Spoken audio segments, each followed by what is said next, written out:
ఇక ఇవాళ ఇంకో ముచ్చట ఏంటంటే ఎట్లాంటి వాళ్ళైనా ఇక ఈ సినిమాలకి వచ్చిన తర్వాత దేనికో ఒకదానికి అలవాటు పడిపోతుంటారు. అది మందు పార్టీలకు కావచ్చు, పేకాటలకు కావచ్చు, ఇక అమ్మాయిలతో అనుబంధాలకైనా కావచ్చు. ఇక ఈ మూడింటికి దూరం ఉండేటోళ్ళు కూడా ఉన్నారనుకోండి, వాళ్ళని ఏళ్ళ మీద లెక్క పెట్టుకోవచ్చు.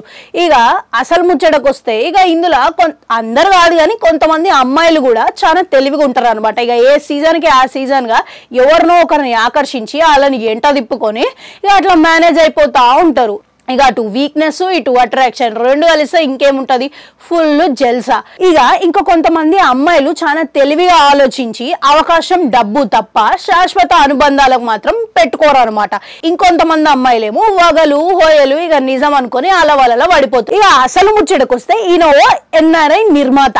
ఇక డబ్బులు వచ్చినాయి కాబట్టి రెండు విధాలుగా మారిండు. ఒకటి ఎదురెళ్ళి అడ్వాన్సులు ఇవ్వడం, రెండోది ఇక ఒక నటితోని కాస్త ఎక్కువగానే చనువు పెట్టుకోవడం. ఇక దీని వల్ల చాలా ప్రాబ్లమ్స్ వస్తాయి కాబట్టి కుటుంబంలో ఇక విచ్చల వీడిగా అడ్వాన్సులు ఇవ్వడం వల్ల ఇక ఏం లాభం లేదనుకుంటా భార్య చాలా బాధపడుతుంది అనమాట. ఇక ఇది తెలుసుకొని పెద్దోళ్ళు సర్ది చెప్పినా గానీ ఇక ఈడ అసలు గమ్మత్ ఏంటంటే ఈ మనిషిని చూస్తే ఇట్లాంటి చిక్కులల్లో ఇరకడు అని చెప్పేసి ఈ మాదిరిగా వరబడతాడు. ఇక ఈ గాసిప్ వచ్చిన తర్వాత గందుకే ఇండస్ట్రీ వాళ్ళంతా నమ్మలేకపోతున్నారు అనమాట. ఇక ఇంత ఆ ఎన్ఆర్ఐ నిర్మాత ఎవరు అనుకుంటారు అనేది గెస్ చేసి కామెంట్లలో కామెంట్ పెట్టుర్రి.